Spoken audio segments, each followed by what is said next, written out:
அனைவருக்கும் வணக்கம். வாக்கும் அந்த வாக்கினால் அமையும் வாழ்வும் சீராக இருந்தால் ஒரு மனிதனின் வாழ்க்கை சொர்க்கமாகும். அந்த வாழ்வை வளமாக்கும் ஆன்மீக ரகசியத்தையும் நம் வம்சத்தை காக்கும் குலதெய்வத்தின் அருளையும் தேடி பயணிக்கும் தளம்தான் இது. இது நம்ம வாக்கும் வாழ்வும் சேனல். மறக்காமல் சப்ஸ்கிரைப் பண்ணி வச்சுக்கோங்க. இன்றைய பதிவில் நம்முடைய அஸ்திவாரமாக விளங்கும் குலதெய்வ வழிபாடு மற்றும் அதன் மூலம் நமக்கு தடைகள் தகர்த்தும் சக்தி வாய்ந்த பரிகாரத்தை பற்றி மிக விரைவாக பார்க்க இருக்கிறோம்.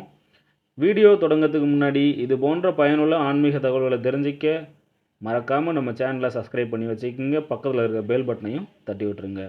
குலதெய்வ வழிபாடு உங்கள் வம்சத்தை காக்கும் மகா ரகசியங்கள் மற்றும் பரிகாரங்கள். குலதெய்வம் என்பது ஒரு குடும்பத்தின் ஆணிவேர். வேர் காய்ந்து போனால் மரம் பட்டு போகும். அதுபோல குலதெய்வ அருள் குறைந்தால் அந்த வம்சம் தழைப்பதில் சிக்கல் ஏற்படும். குலதெய்வம் ஒரு தத்துவ விளக்கம். இறைவன் எங்கும் நிறைந்தவன் என்றாலும் ஒவ்வொரு குடும்பத்திற்கும் ஒரு குறிப்பிட்ட அலைவரிசையில் அருள் பாலிக்கும் சக்தியே குலதெய்வம். நம் முன்னோர்கள் எந்த தெய்வத்தை மனதார துதித்தி தங்கள் இன்ப துன்பங்களை பகிர்ந்து கொண்டார்களோ அந்த தெய்வமே அந்த வம்சத்தின் இரத்தத்தோடு கலந்து விடுகிறது. ஜாதகத்தில் உள்ள நவகிரகங்கள் தரும் கெடுபலனதையும் தடுத்து நிறுத்தும் அதிகாரம் குலதெய்வத்திற்கு உண்டு. அதனால்தான் குலதெய்வம் கைவிட்டால் எவர் காப்பாற்ற வருவார் என்ற கேள்வி எழுப்பப்படுகிறது. குலதெய்வத்தின் வகைகள். குலதெய்வங்கள் பெரும்பாலும் 3 நிலைகளில் இருக்கும். கிராம தெய்வங்கள் கருப்பசாமி, ஐயனார், மாடன், வீரன், முனியாண்டி போன்ற காவல் தெய்வங்கள்.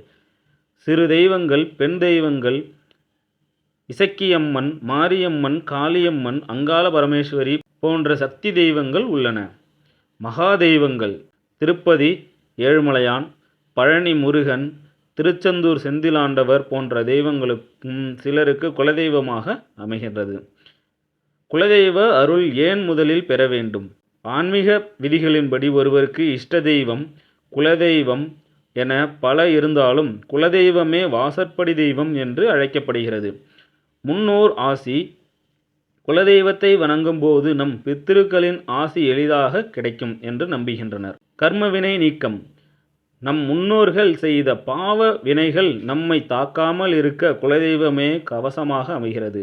சுபகாரிய வெற்றி, திருமணம், வீடு கட்டுதல், வேலைவாய்ப்பு போன்ற எதுவாக இருந்தாலும் குலதெய்வ அனுமதி கிடைத்தால்தான் மற்ற தெய்வங்கள் அருள் புரியும்.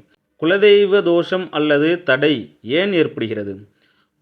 வாழ்க்கையில் முன்னேற்றமின்றி தவிப்பவர்களுக்கு குலதெய்வ குத்தம் அல்லது தோஷம் இருக்க வாய்ப்பு உண்டு. இதற்கான முக்கிய காரணங்கள் தலைமுறையாக கோவிலுக்கு செல்லாமல் இருப்பது, நேர்த்திக்கடன் செலுத்தாமல் இருப்பது, பங்காளிகள் ஒரே வம்சத்தினர் கோவில்களில் வைத்து சண்டையிட்டு தெய்வத்தை கோபப்படுத்துவது, குலதெய்வ கோயிலிலிருந்து திருத்தனமாக பொருள்களை எடுத்து வருவது போன்ற விஷயங்கள் தோஷத்தின் தீவிர அறிகுறிகள். உங்கள் குடும்பத்தில் குலதெய்வ அருள் இருக்கிறதா இல்லையா என்பதை இதை கண்டு அறியலாம். வீட்டில் எப்பொழுதும் ஒரு விதமான இருண்டு சூழ்நிலை நிலவுவது, கடன் பிரச்சனை ஒருபோதும் தீராமல் வட்டி கொடுத்து கொண்டே செல்வது, பெண்களுக்கு திருமண வயதை தாண்டியும் வரன் அமையாமல் இருப்பது, பிறக்கும் குழந்தைகள் அடிக்கடி உடல்நல குறைவால் பாதிக்கப்படுவது, செய்வினை, ஏவல் போன்ற தீய சக்திகளின் தாக்கம் அடிக்கடி ஏற்படுத்துவது. குலதெய்வம் தெரிந்தவர்களுக்கு ஒரு பொக்கிஷம். பலர் கேட்கும் கேள்வி, எங்களது குலதெய்வம் எதுவென்றே தெரியாது, நாங்கள் என்ன செய்வது? முன்னோர்கள் வாழ்ந்த இடம், உங்கள் தந்தை அல்லது தாத்தா வாழ்ந்த பூர்வீக கிராமத்திற்கு சென்று அங்குள்ள முதியவர்களிடம் விசாரிக்க வேண்டும். பங்காளிகள் எங்காவது ஓரிடத்தில் அந்த தெய்வத்தை வணங்கி கொண்டுதான் இருப்பார்கள். கேரள தாம்பூல பிரசன்னம்.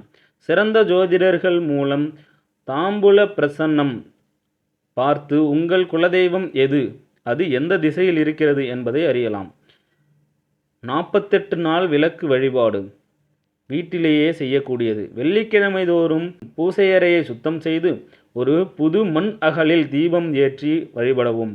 ஒரு பித்தளை தட்டில் பச்சரிசியை பரப்பி அதன் மேல் ஒரு தேங்காயை வைக்கவும். என் குலத்தை வழிநடத்தும் தெய்வமே, நீ யாராக இருந்தாலும் எனக்கு அடையாளம் காட்டு என்று 48 நாட்கள் வேண்டினால் நிச்சயம் கனவு மூலமாகவோ அல்லது மனிதர்கள் மூலமாகவோ தகவல் கிடைக்கும். வீட்டை குலதெய்வ கோயிலாக மாற்றுவது எப்படி? தூரமான இடத்தில் வசிக்கின்றோம், கோவிலுக்கு அடிக்கடி செல்ல முடியாது என்பவர்களுக்கு இந்த முறை உதவும். நிலைவாசல் வழிபாடு. குலதெய்வம் உங்கள் வீட்டின் நிலைவாசலில்தான் குடியிருக்கும். அதனால்தான் நிலைவாசலுக்கு குங்குமம், மஞ்சள், பூ வைத்து வழிபட வேண்டும். மஞ்சள் துணி முடிப்பு. ஒரு மஞ்சள் துணியில் 11 நாணயங்களை வைத்து உங்கள் குலதெய்வத்தின் பெயரை சொல்லி முடிந்து வைக்க வேண்டும். இதை காணிக்கை முடி என்பார்கள். எப்பொழுதெல்லாம் உங்களுக்கு ஒரு நல்லது நடக்கிறதோ அப்போதெல்லாம் ஒரு நாணயத்தை அதில் சேர்க்கவும். கோவிலுக்கு செல்லும் பொழுது அந்த பணத்தை உண்டியலில் போடலாம். முறையான வழிபாடு விதிகள். கோவிலுக்கு செல்லும்போது கவனிக்க வேண்டியவை. அமாவாசை மற்றும் பௌர்ணமி இந்த நாட்களில் குலதெய்வம் மிகுந்த வீரியத்துடன் இருக்கும். இந்த நாட்களில் செல்வது பல மடங்கு பயனை தரும். பலி கொடுத்தல். உங்கள் குல வழக்கத்தில் பலி கொடுக்கும் முறை இருந்தால் அதை தவறாமல் செய்ய வேண்டும். அது தெய்வத்திற்கு தரும் மரியாதை மட்டுமல்ல, நம் வம்சத்தின் பாதுகாப்பிற்கான ஒரு ஒப்பந்தம். அன்னதானம். குலதெய்வ கோவிலில் நீங்கள் செய்யும் அன்னதானம் உங்கள் முன்னோர்களுக்கு திருப்தி தரும்.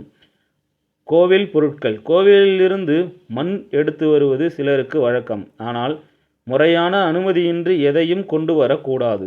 திருமண தடை நீங்க சிறப்பு பரிகாரம். குலதெய்வ கோவிலுக்கு சென்று அந்த தெய்வத்தின் பாதத்தில் 2 மாலைகளை வைக்கவும். அர்ச்சனை முடிந்தும் ஒரு மாலையை திரும்ப வாங்கி வந்து வீட்டில் வைக்க வேண்டும்.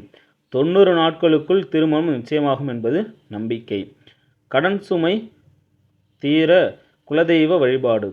பொருளாதார நெருக்கடியில் இருப்பவர்கள் குலதெய்வ கோவிலில் ஒரு சனிக்கிழமை அன்று மண் அகலில் வேப்ப எண்ணெய் ஊற்றி தீபம் ஏற்றவும். அதன் பிறகு ஏழைகளுக்கு வஸ்திர தானம், துணிதானம் செய்ய வேண்டும்.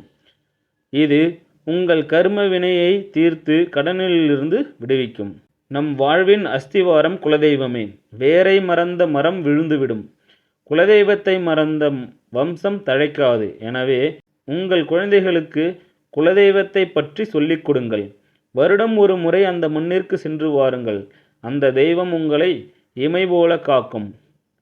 நண்பர்களே, இந்த பதிவு உங்களுக்கு வாழ்வின் மாற்றத்திற்கு ஒரு சிறிய வழிகாட்டியாக இருந்திருக்கும் என்று நம்புகின்றேன். நினைவில் கொள்ளுங்கள், முயற்சி என்பது நம் கையில். ஆனால் அந்த முயற்சியை வெற்றியாக மாற்றுவது தெய்வத்தின் அருளில்தான் இருக்கிறது. உங்கள் குலதெய்வத்தை மனதார நம்புங்கள், உங்கள் வாழ்வு சிறக்கும். இந்த தகவல் உங்களுக்கு பிடிச்சிருந்தால் மறக்காமல் ஒரு லைக் போடுங்க. உங்கள் உற்றார் உறவினருக்கும் பயன்பெற இந்த வீடியோவை ஷேர் பண்ணுங்கள். உங்கள் கருத்துக்களையும் உங்கள் குலதெய்வம் எது என்பதை கமெண்டில் பதிவு செய்யுங்க. நாளைக்கு சந்திக்கலாம். நன்றி, வணக்கம்.